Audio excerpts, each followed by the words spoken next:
The impression that I get is that you're more of a bearer of bad news and not necessarily advocating on behalf of one way or another. You're just saying this is the predicament that we're in and it's really unfortunate.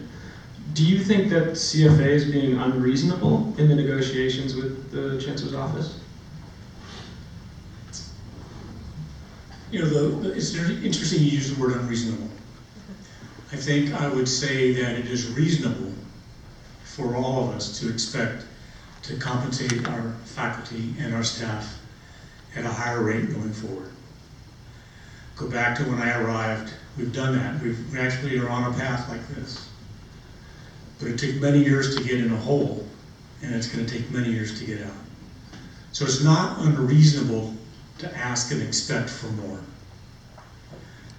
But if you'd ask the question about realistic, that's when I would have to say it's not a realistic request.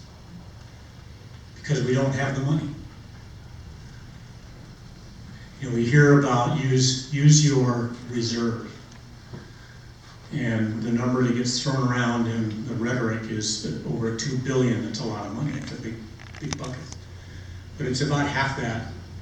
And about 2/3 of that is committed to things like financial aid and other, it's encumbered.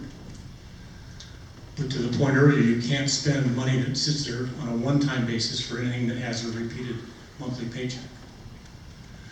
We hear the issue that, well, you have a $500 million cash flow. What that implies is that we have revenues coming into the CSU every year that are $500 million above our expenses every year. And to be very honest, and not to be disrespectful at all, but that's just plain not true. It's a myth. It's rhetoric. And so, you know, if we had $500 million extra per year, I'd be the first one to say, let's get that in the pockets of our employees.